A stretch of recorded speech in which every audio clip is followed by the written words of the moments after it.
대통령 영부인이 경찰을 대동하고 마치 본인이 대통령인 것처럼 옆구리에 네네.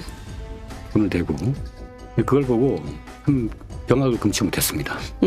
승자 효과라는 개념이 있습니다. 네. 거기에 빠져 있는 것 같아요. 김건희 여사가 본인이 엄청난 그 권력을 본인 손으로 만들었다라는 네. 승자 효과라는 거는 테스토스테론이라는 호르몬이 과감하게 분비가 되거든요. 네. 그러면 비이성적 충동에 빠집니다.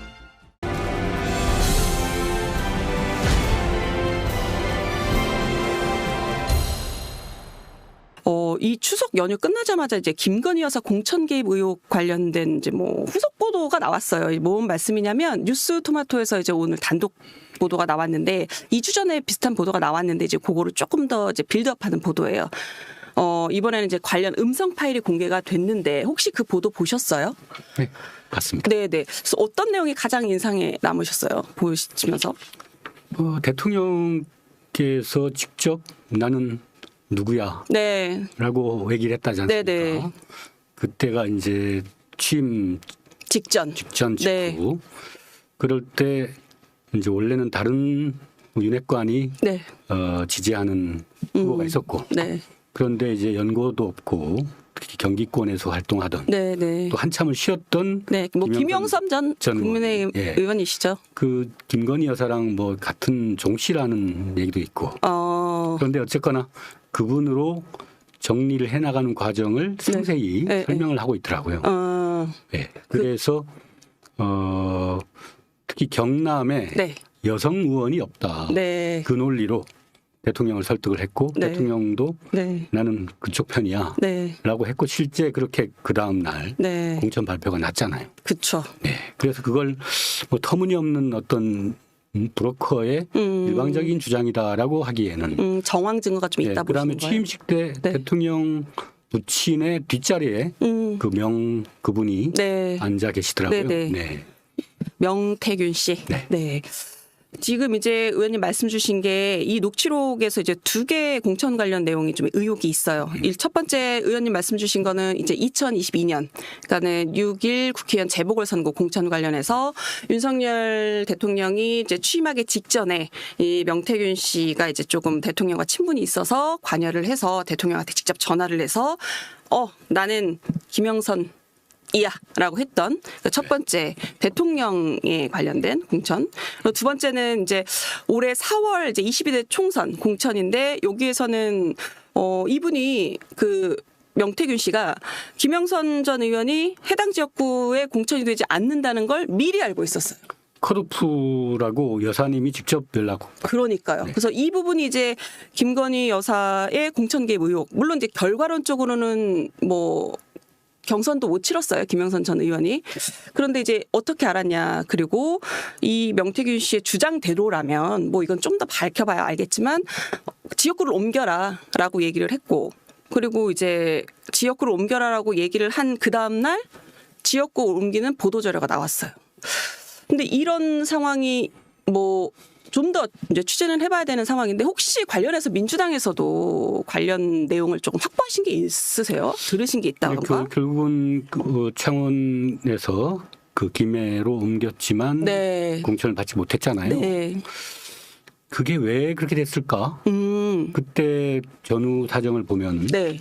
김건희 여사가 한동훈 네. 그 당시 비대위원장이었나요? 네. 당시 비대위원장. 문자를 보낸 적도 있고 그 읽고 씹은 적도 있고 마리 앙뚜아네트 관련해서 네네. 이런저런 좋지 않은 두 분 네. 사이에 그 균열이 네. 나타나던 시기지 않습니까? 네. 본질적으로는 총선에서의 그 공천권을 김건희 여사가 네. 어떻게 보면 강력하게 휘두르려고 한 거를 한동훈 비대위원장이 이제 막았다기보다는 아무튼 읽고 씹었잖아요. 네. 그래서 이게 상당한 의미가 있는 일이다. 상당히 의미가 있는 일이다. 그러니까 의원님 말씀하시기로는 그러면 김영선 지원이 출마를 준비한 이제 경남 창원 의창 선거구에서 다른 의원이 공천될 거다, 컷오프 될 거다라는 걸 이제 명태균 씨가 알려줬고. 그래서 이제 다른 곳, 그러니까 말씀하신 대로 김해각으로 지역구를 옮겨라. 이제 여기까지는 김건희 여사가 관여를 했다고 보시는 거고. 근데 이제 이게 실질적으로 실현이 안 된 건 한동훈 비대위 체제에서 네. 뭔가 허들이 좀 있었다, 장애물이 있었다 이렇게 보신다는 거죠. 그러니까 이제 관련해서 혹시 근데 민주당에서 조금 뭐 들으신 제보라든가 이런 건 없을까요? 김건희 여사가 네. 총선을 앞두고 네. 예비 후보자들을 직접 만나거나 네. 뭐 언지를 줬다거나 네. 그런 식의 소문이 파다했죠. 그거 이제 민주당에서 혹시 확인도 하신 건가요? 아니면 그냥 제보 소문만 들으신 건가요? 확인을 뭐 김 여사한테 직접 할 수는 없는 것이고. 예비 후보들을 네, 혹시. 우리 그 민주당도 뭐 본회의나 네. 이런 데서는 뭐 의원들과 소통을 국민의힘 의원들과 소통을 네. 하면서 듣는. 네, 그 뒤로는 다양한 얘기들을 듣게 되죠. 보통 본회의장에서 여야 의원들께서 뭐 이슈를 놓고 팽팽하게 싸우시기도 하지만 또 이제 그렇지 않은 화면 밖에서는 사실 뭐 이 얘기 저 얘기 당내 어려운 얘기들도 좀 하시고 하니까 그 와중에 조금 얘기를 들으셨다 이렇게 이해를 해도 될까요? 주로 이제 그 내부로부터 정보가 네. 새나갑니다. 저도 네. 그 뭐 아는 선후배들이 좀 있는데 네. 총선 때 분명히 용산에서 어딜 가라 해서 갔는데 뜻밖의 다른 사람이 거기에 배치가 돼서 네.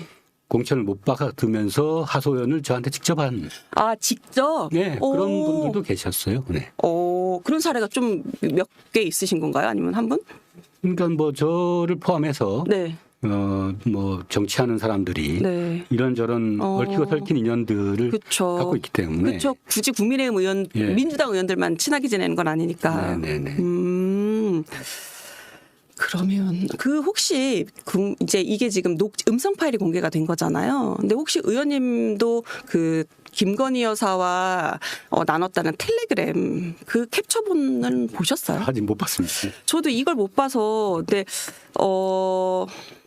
이 캡처본을 봤다고 하는 분들이 꽤 계시는데 이게 이제 전원이기 때문에 직접 저희가 확인을 하는 게 아니라 말하기가 되게 좀 조심스럽긴 하더라고요. 근데 만약에 이게 사실이라면 이거는 민주당에서는 어떻게 한번 보세요. 박근혜 대통령이 네. 본인이 직접 한 것도 아니고 정무수석을 시켜가지고 네. 친박 의원들을 공천해라. 네. 그 공천 개입으로 그 사건을 수사한 분이 현재 대통령이에요. 그리고 2년의 그 실형이 네. 법정에서 나왔죠. 네네. 대통령이 공적으로 선출된 권력임에도 불구하고 네. 대통령의 공천 개입도 네. 법으로 금지되어 있습니다. 네. 그런데 지금 그 사건을 수사한 분이 대통령이 되셔가지고 네. 그 대통령의 부인이 네. 어떠한 공적 지위 선출된 권력으로 볼 수 없는 네. 그런 분이 공당의 공천에 관여를 했다면 그거는 엄청난 국정농단에 해당되겠죠. 민주당도 이게 이제 좀 사실로 확인되는 작업에 들어가실 테고 확인이 되면 좀 더 강하게 뭔가 그래서 김건희 특검법 네. 오늘 꼭 좀 통과가 돼야 되지 않겠습니까? 예, 그 말씀을 하시던데 근데 이게 이준석 개혁신당 의원이 요 텔레 문자를 본 의원 2명 중에 1명이다라고 본인이 스스로를 얘기를 했잖아요. 근데 요런 건 좀 있더라고요. 이준석 의원이 내가 공천 개입이라고 하긴 약간 그 텔레그램 내용이 애매하다. 이게 그러니까 그렇다면 민주당도 약간 문제 제기를 하기에는 명분이 좀 약해질 수도 있지 않을까요? 그때 뭐 칠불사인가요? 네, 칠불사에 가서 서로 간에 어떤 비례대표 밤새 논의를 했다는 거 아니에요? 폭로 사이에서 중재와 조절이 있었는데 네. 최종적으로 그게 파기됐잖아요. 네, 그렇죠. 몇 번 줄 수 있느냐 가지고. 김종인 당시 개혁신당 위원장이 거절했다는 거 아니에요? 결국은 그때 이제 파기됐기 때문에 그런 발언을 이준석 입장에서는 할 수밖에 없지 않을까요? 네. 파기가 됐기 때문에 파기가 된 이유를 그래요. 이 민주당에서 오늘 뭐 의원님도 말씀하셨지만 국회 본회의에서 김건희 여사 특검법 이제 처리를 해야 된다라고 이제 말씀을 하셨어요. 이런 김건희 여사의 공천 개입 관련 의혹들이 이렇게 터지고 하는 걸 보면 더 이제 특검법 통과가 중요하다 이렇게 이제 주장을 하시고 계신데 민주당에서는 근데 윤석열 대통령이 제2요구권을 또 행사할 걸로 보이고 그럼 국회 의석 3분의 2 넘지 못하면 또 폐기가 되잖아요. 그럼 이제 두 개인데 일단 민주당에서 설사 폐기가 되더라도 발의하는 것만으로도 의미가 있다고 보시는 건지 아니면 이번에는 이탈표 한 8표 정도 나올 걸로 보시는지 지금 어떻게 전망하고 계세요? 이게 그 김건희 특검법은 네. 네, 국민들의 강력한 요청이라고 봐야 됩니다. 국민들의 강력한 네. 요청이다. 우리나라가 시장 경제 국가 아닙니까? 네. 시장 경제의 가장 괴로운 범죄가 뭐죠? 주가 조작 아닙니까? 네. 개미 투자자들의 고혈을 빨아먹는. 도이치모터스 주가 조작 말씀하시는 거죠? 네. 뭐 의혹. 오늘도 두 부부께서 체코에 나가셨는데 대한민국 영업사원 1호라고 하지 않습니까, 대통령? 그렇죠. 그 비즈니스를 하는 입장에서 서서 그 부인이 네. 주가 조작에 연루가 됐고 네. 또 공범들이 다 재판을 받고 있고 네. 유죄 판단을 받고 있지 않습니까? 얼마 전에는 전주 네. 지난주 네, 목요일. 전주 손모 씨가 1심 판결이 바뀌어서 네. 네, 항소심에서 집행유예 판결을 받았어요. 네. 그분보다 한 10수배 더 많은 이익을 남긴 게 김건희 여사입니다. 네. 그러니까 이 주가 조작으로 인해서 우리 대한민국의 자본시장이 교란당하고 있는 상황인데 그걸 바로 잡아야 되겠죠. 그 요즘 금투세 관련해서도 네. 네, 증권 투자하시는 분들이 엄청난 얘기를 하고 있는데 이제 그런 여망, 네, 대한민국의 시장 경제의 질서를 바로 잡아야 된다라는 여망이 있고 그다음에 명품백 부정청탁 금지법에 따라서 네. 네, 권력자의 공무원의 배우자는 네. 네, 그 부정청탁 금지법에 따라서 어떠한 금품이나 이런 걸 받아서는 아니 됨에도 불구하고 네. 그걸 받아놓고도 권익위에서 무혐의 결정 내리고 지금 검찰에서도 지금 유야무야 하고 있는 거 아닙니까? 네. 네, 이런 상황에 대해서 그 의혹이 엄청나게 부풀려져 있기 때문에 이걸 해소하지 않고서 정치가 존립할 수 있을까요? 그래서 특검법은 반드시 돼야 된다. 그러면 네. 이번에 어쨌든 민주당의 전략은 이탈표가 나올 걸로 보세요? 아니면 안 나오면 또 특검법을 또 발의한다? 과거에 박근혜 정권 때 네.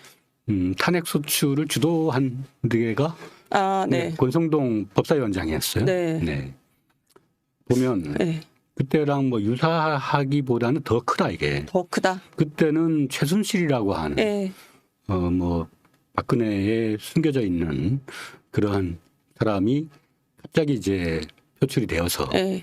야, 우리가 대통령을 뽑았더니 최순실이라는 네. 그 장막 뒤에 사람이 국정을 농단하고 있었네. 네. 충격파가 있었죠. 그런 일을 겪어서 대한민국이 얼마나 혼란스러웠습니까? 네. 또 그 사건을 수사했던 사람이 대통령이 되면 네. 적어도 그때보다 나아져야 되는 거 아닙니까? 근데 본인의 배우자의 지위는 네. 뭐 어떤 것도 그 의도에 따라서는 그 보이지 않는 방식으로 네. 네, 실력을 행사할 수도 있는 그런 김건희 여사인데.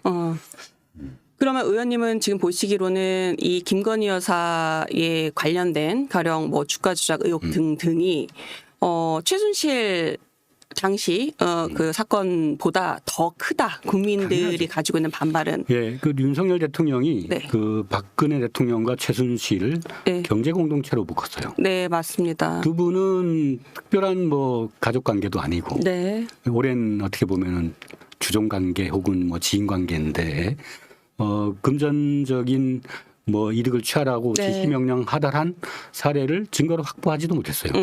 그럼에도 불구하고 묵시적 지시 내진 동의라는 개념으로 네. 박근혜 대통령을 그렇게 엮었단 말입니다. 네. 그 엮은 분이 이제 현 대통령이에요. 네. 근데 지금은 대통령 배우자는 네. 뭐 경제적 또 심리적 일체감이 있는 거 아닙니까? 네. 거기다 최은순 장모까지 포함해서 네. 보다 구체적이고 확실한 경제 공동체죠. 확실한 경제 공동체다. 네. 그러면 의원님 그 아까 조금 전에 그 전주 손모 씨 네. 이제 유죄 판결 항소심에서 유죄 판결 받았다. 이제 그 혐의가 방조 혐의예요. 네. 그러면은 이 김건희 여사 이 도이치모터스 주가 조작 의혹 기소 여부에도 이 손모 씨 판결이 영향을 미칠 걸로 보세요? 당연하죠. 지금 이번에 새로 검찰총장이 되신 분, 네. 그분은 국민의 명령에 따라서 네. 법 앞에 예외가 없다. 네. 김건희 여사도 네. 대한민국 국민이기 때문에 죄를 졌으면 당연히 수사받고 기소돼야 된다. 네. 그 사례를 만들 수 있는가? 음. 그걸 못 만든다면 네. 검찰은 국민의 공정한 권력이 아니라 네. 특정한 권력의 신여라는 걸 입증하는 거게 되겠죠. 그럼 새로운 심 검찰총장이 이제 이 김건희 여사 건을 어떻게 처리하느냐를 좀 지켜봐야 될 거다라는 말씀이신데 일단 그러면 이 김건희 여사 기소 여부에 영향을 미칠 거라고 보시면 일단 우리가 생각할 수 있는 게 두 가지인데 방조 혐의 적용이랑 아니면 좀 더 나가면 정범이 될 수도 있는 가능성이에요. 근데 의원님은 그러면 어느 쪽으로 뭐 이건 재판부의 예측이긴 하지만 애초에 네. 그 관여의 정도 네. 또 그 주가 조작이 상당히 그 리스크가 큰 네. 영역임에도 불구하고 상당히 그 성공적인 수익을 창출했지 않습니까? 아, 성공적인 수익. 그 대통령은 당시 후보 시절에 뭣도 모르고 네. 했다가 손해만 봤다. 뭐 이렇게 말씀하셨는데 아, 네. 그게 아니라는 게 나중에 나왔잖아요. 네. 그러니까 그 권오수 도이치모터스 네. 그분하고의 그 특수관계, 네. 네. 그걸 보면 뭐 그냥 어설프게 권유로 이렇게 가담한 것이 아니라 초기 기획 단계에서부터 그런 심정이 매우 크죠. 초기 기획 단계부터 그러면 방조 아니면 정범 양쪽. 그 지금까지 윤석열 대통령과 특수부 검사들이 이재명 야당 대표에게 지금 여러 가지 혐의들, 뭐 네. 7개 사건, 네. 7개 사건. 수백 번의 압수수색, 네. 뭐 법인카드 10만 원 가지고도 네. 네, 기소하고 하는 그 법의 잣대로라면 아마 김건희 주가 조작 사건은 수십 번의 압수수색으로도 부족함이 있는 사안이다. 국민들이 바라보는 시선이 그렇다고 봅니다. 아, 예. 김건희 여사 아까 명품 가방 수수 관련해서 의혹 관련해서 말씀 주셨는데 이제 검찰 수사심의위원회에서 불기소 처분을 내렸어요. 그리고 이제 이 불기소 처분 이후에 김 여사 이제 독자 활동이 굉장히 늘어나는 모습이에요. 뭐 마포대교 순찰도 했었고, 그리고 이제 추석 그 인사도 지난 추석에는 윤석열 대통령 혼자 나와서 이제 인사를 하셨는데 이번에 이제 부부가 같이 나와서 하셨고, 그리고 이제 발달장애아동 거주시설 추석 기간에는 가서 이제 자원봉사도 하셨단 말이에요. 이렇게 김 여사가 활동을 늘리는 이유가 뭐라고 보세요? 불안감의 반영이라고 봅니다. 아, 불안감의 반영. 그러면 이렇게 활동을 늘리는데 불안감을 줄일 수 있나요, 그러면? 그렇게 해야 네. 자기 불안을 해소할 수 있다고 보고 네. 또 자기 주위에 네. 권력의 방어막을 치고 있는 핵심 측근들한테 나는 건재하다. 네, 그 안정감을 보여줘야 그들도 흔들리지 않을 거 아닙니까? 아, 주변 측근들이. 그렇죠. 그 김건희 여사 자체가 흔들린다고 생각하면 측근들도 좀 흔들릴 수 있다고 생각을 한다는 거죠? 당연하죠. 네. 그래요. 이 김건희 여사의 이 외부 활동이 윤석열 대통령 지지율을 높이는데도 영향을 미칠 거라고 이제 용화대에서는 판단을 할 수도 있을까요? 판단 능력을 상실했다고 봅니다. 아, 판단 능력을 상실했다. 네. 측근들이 상실했다. 아니면 뭐 김건희 여사와 윤석열 대통령. 대통령실 자체가 네. 국가를 운영할 수 있는 네. 그러한 리더십 네. 자체를 상실해 왔죠. 특정인 네. 뭐 대통령 본인도 본인 마음대로 지금 못 하고 있는 상황 같고요.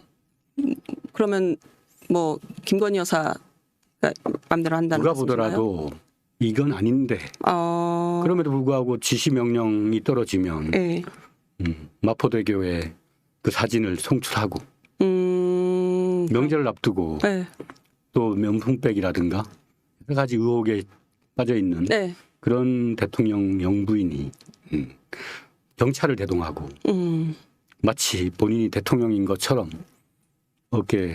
팔짱을 네. 이거 뭐라 그러죠? 이게 옆구리에 네. 네. 손을 대고 그걸 보고 참 경악을 금치 못했습니다. 뭐 대통령도 동의하신 거 아닐까요? 외부 활동이 도움이 된다라고 판단을 하셨을 수도 있지 않을까요? 컨트롤 못한다기보다는. 대통령이 그 지난번에 국정 브리핑 때 네. 모습을 보면 네. 자기 합리화에 빠져 있다. 자기 합리화에 빠져 있다. 네. 그 응급실을 가보라고 오히려 네. 소리를 치시잖아요. 그리고 뭐 여러 차례 본인의 배우자는 억울하다. 마녀자가 누군가가 와서 어찌어찌 한 걸 거절 못해서 네. 발생한 문제다. 그렇게 얘기하고 있잖아요. 그 김건희 여사 이 외부 활동 폭은 넓히는데 이 제2부속실 있잖아요. 만들겠다라고는 했는데 아직 설치가 안 되고 있어요. 그 이후 이제 공간 부족 얘기를 하고 있는데 의원님 이제 문재인 정부에서 자치발전비서관 하셨잖아요. 그러니까 그 내부 시스템을 누구보다 잘 아실 텐데 이 논리, 이 주장에 대해서 설득력이 있다고 보세요? 동의하실 수 그 있으시겠어요? 넓은 그라운드에서 네. 화개 치다가 네. 그 이부속실이라는 좁은 그 저기 틀 안에 갇히고 싶겠습니까? 모든 걸 다 네. 본인이 쥐락펴락 할 수 있는 상황인데. 네. 그렇죠. 그러니까 공간의 문제는 아니다.